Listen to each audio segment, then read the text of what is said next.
Assalamualaikum warahmatullahi wabarakatuh. Perkenalkan, nama saya Heru Santoso, jurusan Ilmu Komunikasi. Di sini saya akan membahas bab 9, teori komunikasi organisasi. A. Ruang lingkup komunikasi organisasi. 1. Pengertian komunikasi organisasi. Korelasi antara ilmu komunikasi dengan organisasi terletak pada tinjauan terhadap manusia yang terlibat dalam mencapai tujuan organisasi.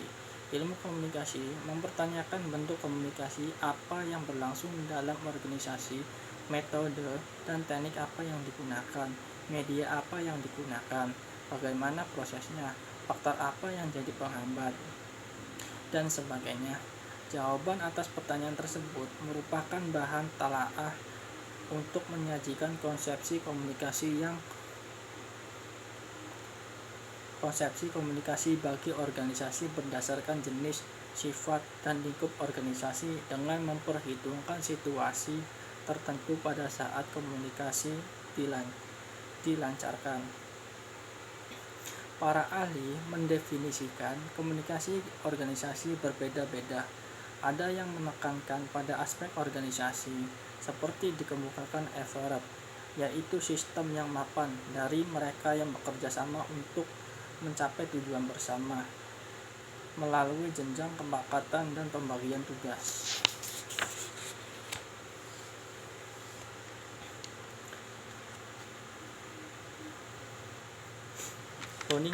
Bonington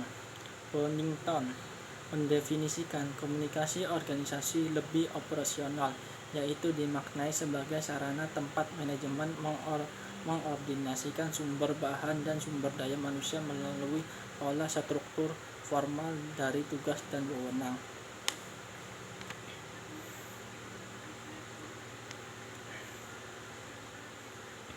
Wiryanto mendefinisikan komunikasi organisasi sebagai proses pengiriman dan penerimaan berbagai pesan dalam kelompok, formal maupun informal.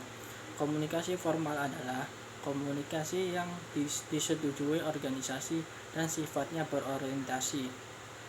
berorientasi kepentingan organisasi.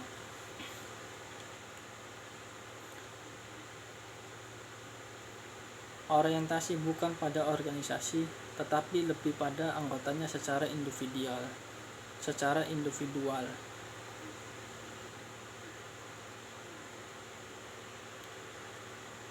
Dari definisi itu dapat disimpulkan bahwa komunikasi organisasi adalah proses interaksi dinamis di antara unit-unit organisasi baik secara formal maupun informal berkenaan dengan pengaturan hak, kewajiban, tugas, wewenang, peran, fungsi, dan distribusi kekuasaan dari unit-unit yang saling berhubungan dan bekerja sama demi mencapai tujuan bersama. Kedua, karakteristik komunikasi organisasi. Komunikasi organisasi memiliki beberapa karakteristik, yaitu 1. Interaksi yang dinamis melalui pertukaran makna di antara unit-unit organisasi. 2.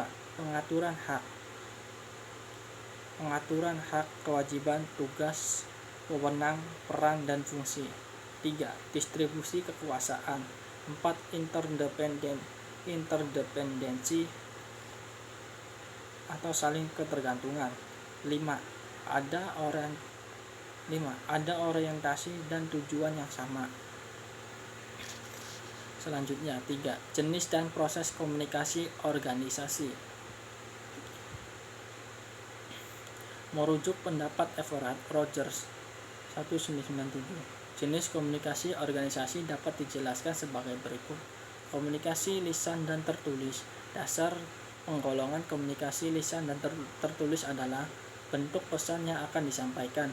Banyak bentuk komunikasi, terutama komunikasi antar pribadi, interpersonal communication, disampaikan secara lisan maupun tertulis.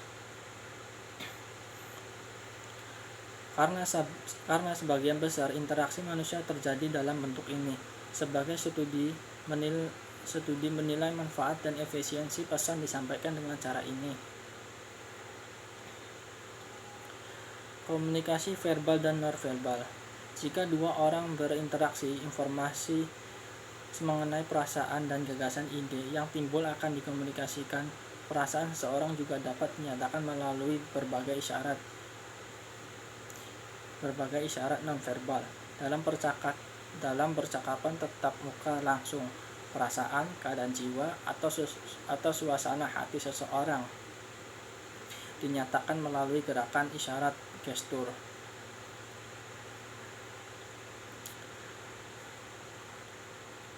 Komunikasi ke bawah, ke atas, dan ke samping. Penggolongan komunikasi ke bawah, ke atas, dan ke samping ini didasarkan pada arah aliran pesan dan informasi dalam suatu organisasi. Berikut uraian agar lebih jelas. Komunikasi ke bawah, aliran informasi. 1. Komunikasi ke bawah. Aliran informasi dalam komunikasi ke bawah mengalir dari tingkatan manajemen puncak ke manajemen menengah, manajemen lebih rendah, manajemen puncak ke manajemen menengah, manajemen lebih rendah, akhirnya sampai ke karyawan operasional.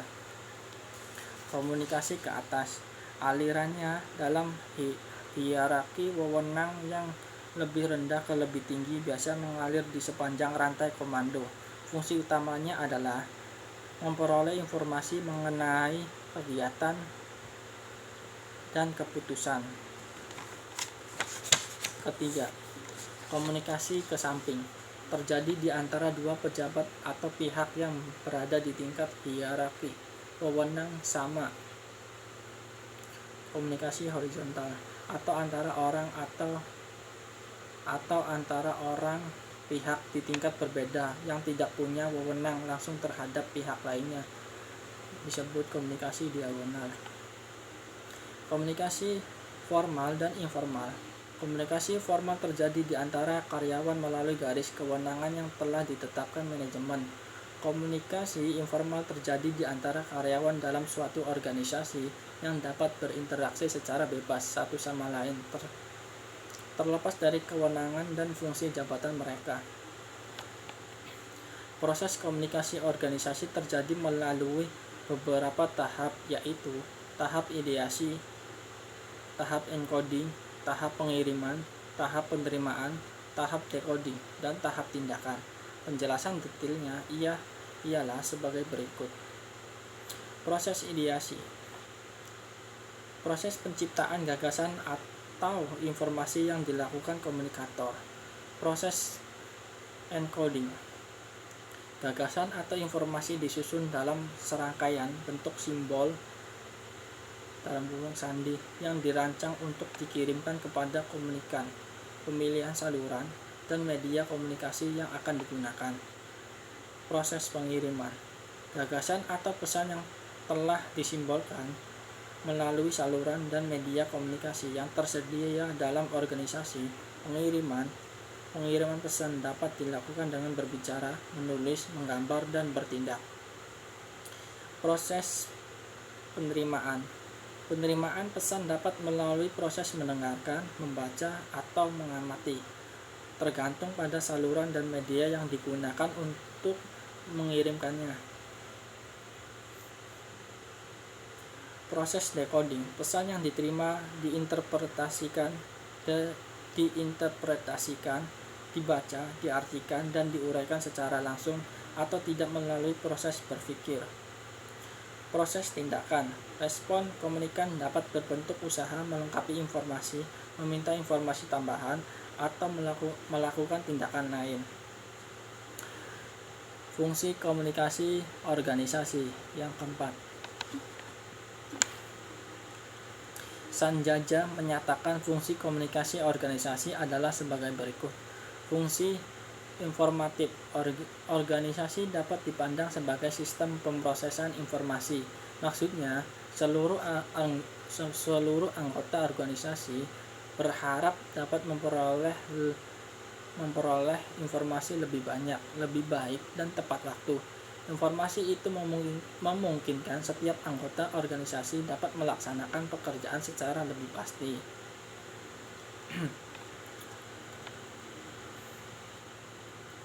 Fungsi regulatif. Fungsi ini berkaitan dengan peraturan yang berlaku dalam organisasi. Ada dua hal yang regulatif, yaitu Satu, berkaitan dengan orang di dalam tataran manajemen, yaitu pihak yang memiliki kewenangan mengendalikan semua informasi yang disampaikan.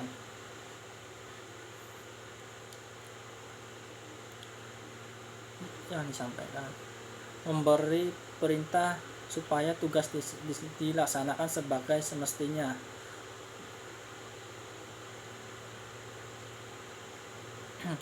Dua, berkaitan dengan pesan. Pesan regulatif pada dasarnya berorientasi pada kerja, artinya bawahan membutuhkan kepastian peraturan tentang pekerjaan yang boleh dan tidak boleh dilaksanakan. Fungsi persuasif. Dalam mengatur organisasi, kekuasaan dan kewenangan tidak selalu membawa hasil sesuai yang diharapkan. Kenyataan ini membuat banyak pimpinan lebih suka mempersuasif bawahan daripada memberi perintah. Sebab pekerjaan yang dilakukan secara sukarela oleh karyawan akan menghasilkan kepedulian lebih besar dibanding kalau pimpinan sering memperlihatkan kekuasaan dan kewenangannya. Fungsi integratif. Setiap organisasi berusaha menyediakan saluran yang memungkinkan karyawan dapat melaksanakan tugas dan pekerjaan dengan baik. Ada dua saluran komunikasi yang dapat mewujudkan hal tersebut, yaitu satu, saluran komunikasi formal.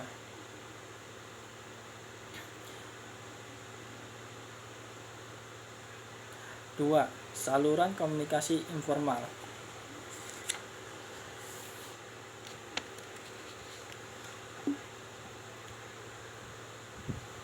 Selanjutnya, pendekatan dalam komunikasi organisasi. Yang kelima, Griffin menyadur 3 pendekatan untuk membahas komunikasi organisasi, yaitu A. Pendekatan sistem. Cartwright pelopor pendekatan sistem informasi, menganggap struktur hierarki, garis rantai komando komunikasi, prosedur operasi standar merupakan musuh dari inovasi. Ia melihat organisasi sebagai kehidupan organis yang harus terus-menerus beradaptasi terhadap perubahan lingkungan dalam orde untuk mempertahankan hidup.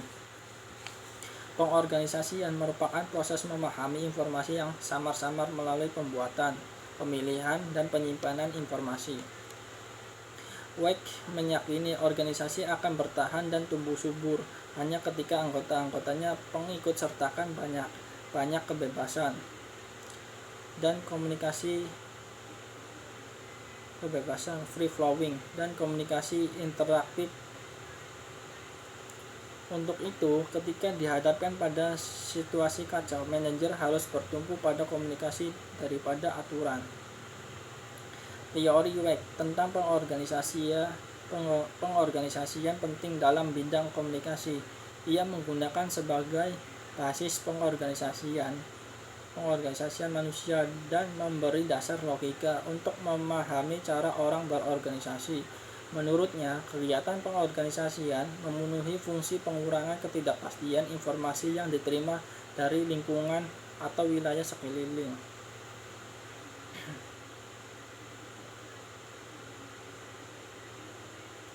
Ia menggunakan istilah ketidakjelasan untuk mengatakan ketidakpastian atau keruwetan, kerancauan, dan kurangnya predictability. Semua informasi dari lingkungan sedikit banyak bersifat tidak jelas, dan aktivitas pengorganisasian dirancang untuk mengurangi ketidakpastian atau ketidakjelasan. Weck memandang pengorganisasian sebagai proses evolusioner yang bersandar pada rangkaian tiga proses. 1. Penentuan. 2. Seleksi. 3. Penyimpanan. Berikut ini rinciannya. Penentuan adalah pendefinisian situasi, mengumpulkan informasi yang tidak jelas dari luar. Ini merupakan perhatian pada rangsangan dan pengakuan bahwa ada ketidakjelasan. Seleksi. Proses ini memungkinkan kelompok untuk menerima aspek tertentu dan menolak aspek lain. Informasi ini mempersempit pilihan dengan menghilangkan alternatif yang tidak ingin dihadapi oleh organisasi. Penyimpanan, yaitu proses penyimpanan aspek tertentu yang akan digunakan pada masa mendatang. Informasi yang dipertahankan diintegrasikan menjadi dasar beroperasinya organisasi.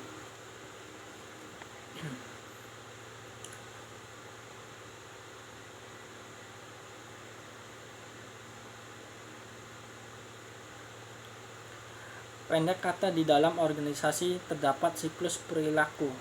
Siklus perilaku adalah kumpulan perilaku saling terkait yang memungkinkan kelompok mencapai pemahaman atas sesuatu yang harus dimasukkan dan ditolak.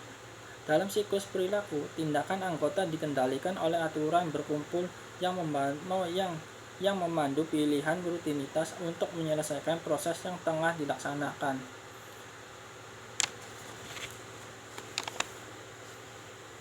Yang B. Pendekatan budaya. Asumsi interaksi simbolik mengatakan bahwa manusia bertindak berdasarkan pemaknaan terhadap sesuatu. Pemikiran ini mendapat dorongan besar dari antropolog Clifford Geertz, seorang ahli teori etnografi dan peneliti budaya. Ia melihat makna bersama yang unik ditentukan organisasi. Organisasi dipandang sebagai budaya. Organisasi merupakan cara hidup, way of life bagi para anggotanya. Ia membentuk realita bersama yang membedakannya dari budaya-budaya lain. Pachonovsky dan para teoris interpretatif lain menganggap bahwa budaya bukan sesuatu yang dimiliki organisasi, melainkan dihasilkan organisasi. Budaya organisasi dihasilkan melalui interaksi anggotanya. Tindakan yang berorientasi tugas tidak hanya mencapai sasaran jangka pendek, tetapi juga menciptakan atau memperkuat di luar perilaku tugas resmi dari para karyawan. Aktivitas sehari-hari yang paling membumi juga memberi kontribusi bagi budaya organisasi. Pendekatan ini mengkaji cara individu menggunakan cerita, ritual, simbol, dan tipe aktivitas lain untuk memproduksi dan mereproduksi seperangkat pemahaman. Yang C. Pendekatan kritik. Sten Dietz menganggap bahwa kepentingan perusahaan sudah mendominasi hampir semua aspek masyarakat. Kehidupan kita banyak ditentukan oleh keputusan yang dibuat atas kepentingan organisasi, perusahaan, atau manajerialisme. Bahasa adalah medium utama untuk memproduksi dan mereproduksi realitas sosial. Manajer dapat menciptakan kesehatan organisasi dan nilai demokrasi dengan mengordinasikan partisipasi stakeholder dalam keputusan korporat. Yang B selanjutnya, teori-teori komunikasi organisasi. Berikut ini teori-teori komunikasi organisasi yang diadaptasi dari para ahli. 1. Teori perilaku. Teori perilaku, The Behavior Theory of Organization, berpendapat bahwa ada tidak dan baik buruk suatu organisasi tergantung dari sikap kelakuan para anggotanya. Salah seorang penganut utama teori ini adalah Herbert A. Simon dalam bukunya Administrative Behavior. Namun sejak Barnard 1938 mempublikasikan The Function of the Executive, pikiran-pikiran baru muncul. Ia menyatakan bahwa organisasi adalah sistem orang, bukan struktur yang direkayasa secara mekanis. Masalah terpenting organisasi menurut penganut teori ini adalah cara membuat organisasi bersikap, berpikir, dan bertingkah laku sebagai manusia organisasi yang tepat. Bernard menyatakan bahwa kewenangan merupakan fungsi kemauan untuk bekerja sama. Ada 4 syarat agar seseorang menerima pesan yang otoritatif. 1. Memahami pesan. 2. Percaya bahwa pesan tersebut tidak bertentangan dengan tujuan organisasi. 3. Percaya bahwa pada saat memutuskan kerjasama pesan yang dimaksud sesuai minatnya. 4. Memiliki kemampuan fisik dan mental untuk melaksanakan pesan.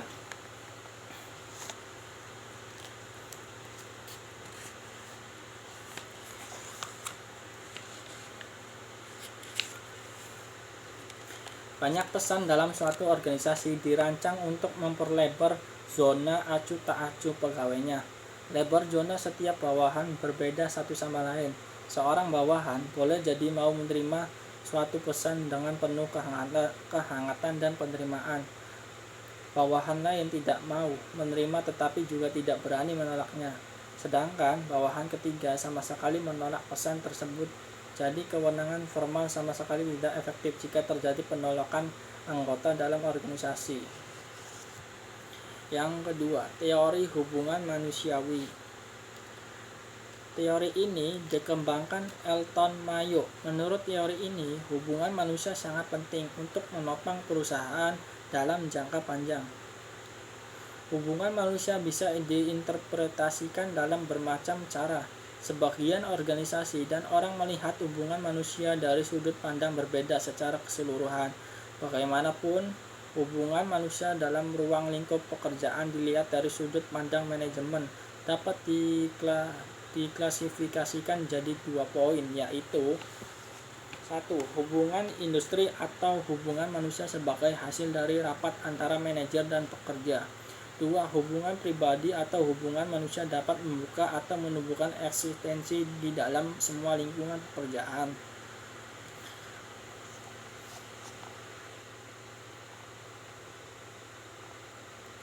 Teori hubungan manusia ini menekankan pentingnya individu dan hubungan sosial dalam kehidupan organisasi.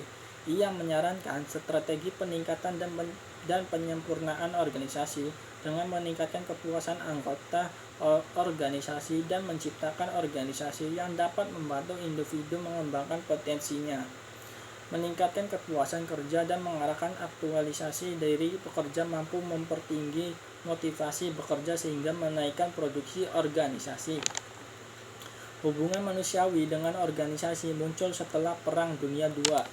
Sofer mengatakan Mayo dan kawan-kawan menunjukkan secara ilmiah bahwa suatu kelompok memiliki kehidupannya sendiri, lengkap dengan adat istiadat, norma, dan kontrol sosial yang efektif atas anggota-anggotanya.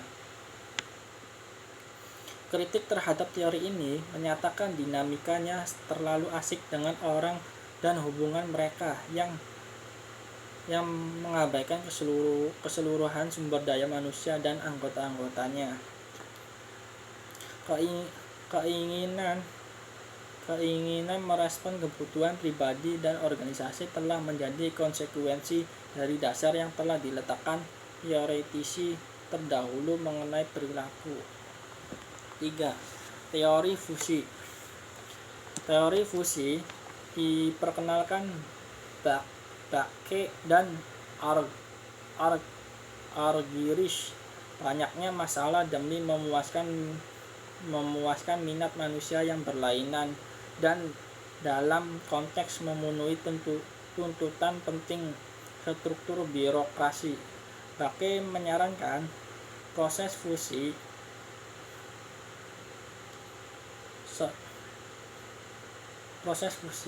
Seorang rekan Bakke di Universitas Yale menyempurnakan karya Bakke. Ia berpendapat ada ketidaksesuaian mendasar antara kebutuhan pegawai yang matang dengan persyaratan formal organisasi. Organisasi terkadang mempunyai tujuan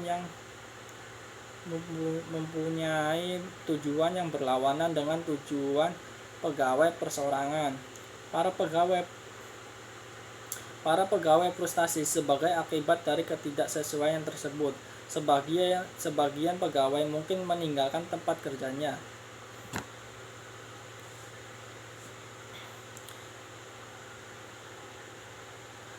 Asumsi dasar teori fusi. 1. Ketidaksesuaian mendasar antara kebutuhan pegawai yang matang dengan persyaratan formal organisasi. 2. Organisasi punya tujuan yang berlawanan dengan tujuan pegawai perseorangan. 3. Penyesuaian diri terhadap tuntutan suatu organisasi formal tidak mudah dan tidak dapat diharapkan terjadi secara otomatis. Secara karakteristik, teori ini menyatakan bahwa organisasi hingga di tahap tertentu memengaruhi di individu, sementara pada saat yang sama individu pun memengaruhi organisasi. Hasilnya adalah organisasi yang dipersonalisasikan oleh setiap individu pegawai dan individu yang disosialisasikan oleh organisasi. Implementasi teori ini dapat tercermin dari perusahaan yang mengembangkan usaha dengan membuka kantor cabang di suatu daerah dan hendak memilih manajernya.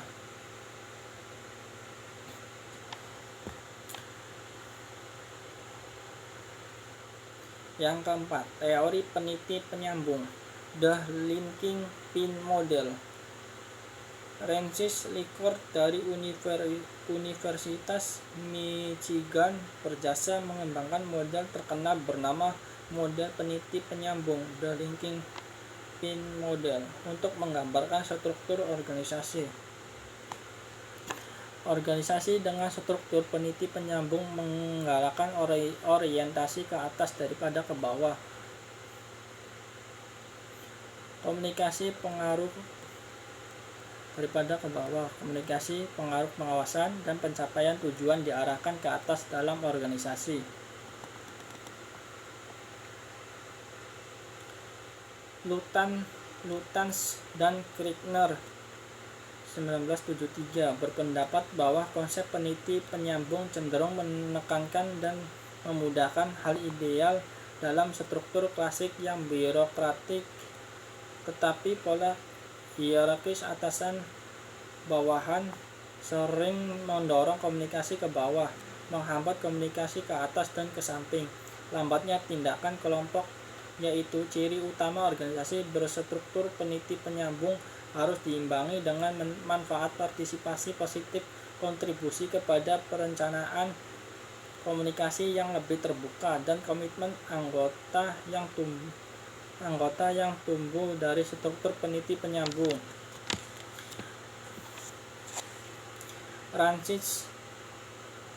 Francis Lickford menyelenggarakan banyak studi empiris dan mengikhtiarkan penemuannya di dua buku,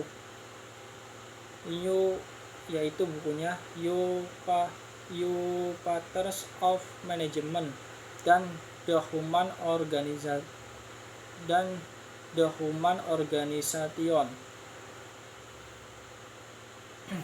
Lickford terutama membahas masalah komunikasi dalam organisasi. Analisisnya mengenai gaya manajemen para penyelia dan akibat dari sikap berbeda-beda dari para penyelia itu terhadap produktivitas karyawan yang dibawahinya. Gaya kepemimpinan dan manajemen sangat bergantung pada aspek komunikasi dari perilaku organisasional. Terkait model peniti penyambung, ada banyak perusahaan yang mengalahkan penggunaan kaidah manajemen ilmiah. Pekerjaan dibagi-bagi menjadi bagian komponen, metode pelaksanaan, tugas yang terbaik dikembangkan, para karyawan direkrut, dididik, dan dilatih untuk melaksanakan pekerjaan. Para penyelia ditunjuk untuk mengawasi apa tugas dilaksanakan menurut cara khusus dengan singkat. Produksi ditunjuk untuk mengawasi apa tugas dilaksanakan menurut cara khusus dengan tingkat produktivitas yang dapat diterima. Sistem manajemen yang ideal bagi Lickford disebut sebagai sistem interaksi pengaruh.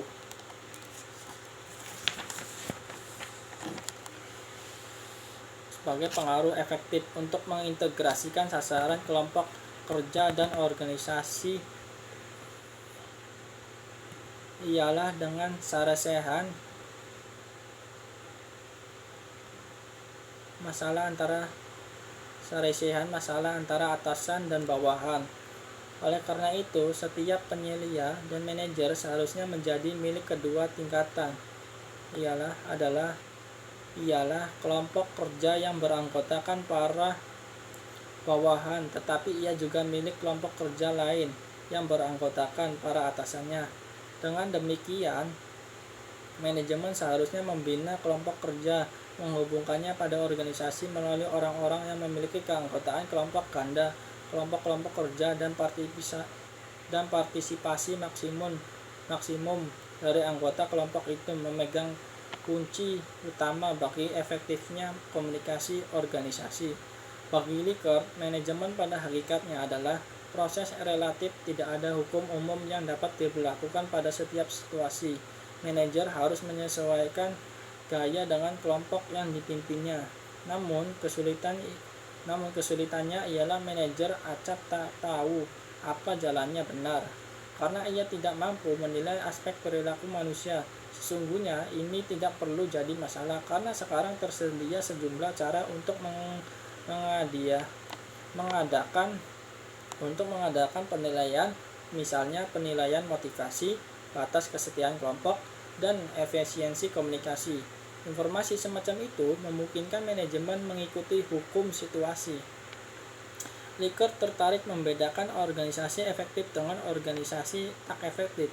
Riset membuatnya percaya bahwa perbedaan ini dapat dijumpai di sejumlah dimensi struktural dan proses organisasional, yaitu 1. Kepemimpinan, 2. Motivasi, 3. Komunikasi, 4. Interaksi, 5. Pengambilan keputusan,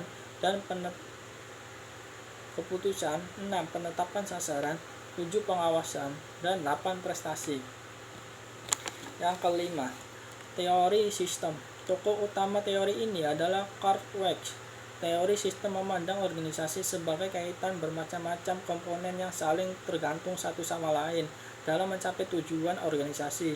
Setiap bagian punya peranan masing-masing dan berhubungan dengan bagian lain. Karena itu, koordinasi penting dalam teori ini. Prinsip teori. Sistem terorganisasi secara longgar dan sangat abstrak, berfungsi mengarahkan pikiran kita, namun terikat pada berbagai penafsiran. Teori sistem menguraikan cara organisasi bertumbuh dan berkembang. Ia menangani hakikat saling terhubung yang kompleks dari organisasi manusia. Menurut teori ini, tipe komunikasi yang dominan dalam organisasi adalah komunikasi horizontal, baik di lingkungan organisasi maupun antara satu organisasi dengan organisasi lainnya. Weiss menggunakan teori sistem untuk menjelaskan pengaruh informasi dari luar organisasi ke dalam internal organisasi dan sebaliknya, untuk memahami cara organisasi memengaruhi lingkungan eksternalnya. Menurut Weiss, organisasi adalah sistem yang menyesuaikan dan menopang diri dengan mengurangi ketidakpastian yang dihadapinya. Suatu sistem bersifat manusiawi. Manusia tidak hanya menjalankan organisasi, manusia merupakan organisasi tersebut.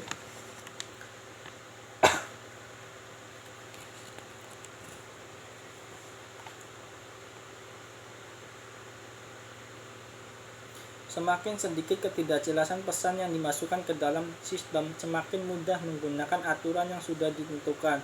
Sebaliknya, makin banyak ketidakjelasan pesan yang dimasukkan ke dalam sistem, semakin besar kemungkinan digunakannya siklus komunikasi interaksi ganda untuk menangani ketidakpastian. Ada 3 tahap proses pengorganisasian, yaitu 1. Tahap pemeranan. Penghimpun sesuatu bagian dari jumlah pengalaman untuk diperhatikan lebih lanjut. Para anggota organisasi menciptakan ulang lingkungan mereka dengan menentukan dan merundingkan makna khusus bagi suatu peristiwa. 2. Tahap seleksi. Memasukkan seperangkat penafsiran ke dalam bagian yang dihimpun. Aturan dan siklus komunikasi digunakan untuk menentukan pengurangan yang sesuai dalam ketidakjelasan. 3. Tahap retensi. penyimpanan segmen-segmen yang sudah diinterpretasikan untuk penggunaan pada masa mendatang. Organisasi menyimpan informasi mengenai cara dirinya memberi respon atau berbagi situasi. Weck menyatakan dalam diskusi mutakhir mengenai organisasi rasionalitas dipandang sebagai 1. Himpunan yang berubah bila isu berubah. 2. Dalih untuk menarik minat sumber daya dan legitimasi. 3. Proses pasca tindakan yang digunakan secara retrospektif untuk menentukan alasan atas tindakan tersebut.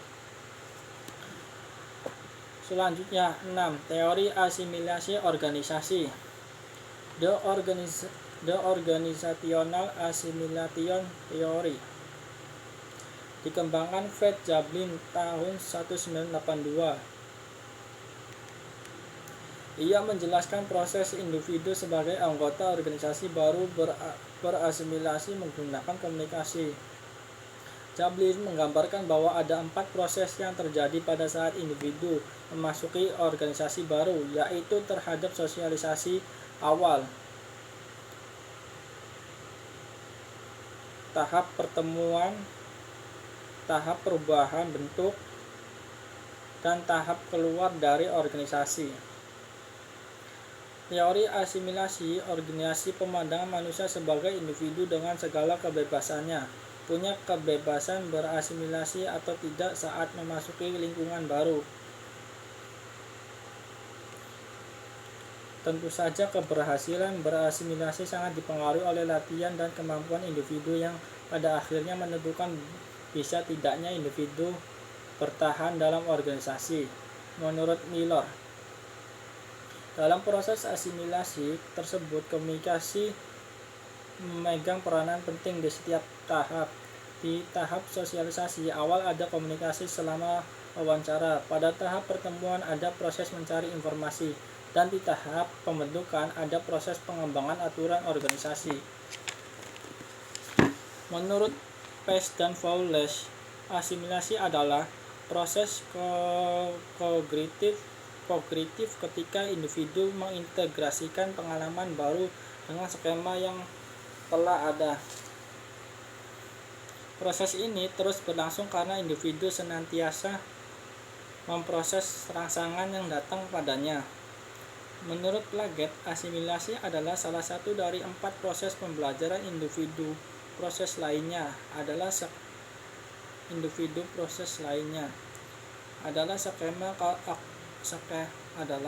skema akomodasi dan keseimbangan. Ketika individu memasuki organisasi, proses individu bersatu dengan budaya organisasi, menyesuaikan aturan dalam organisasi. Pada saat keluar organisasi dan memasuki organisasi baru, proses asimilasi itu akan terulang kembali.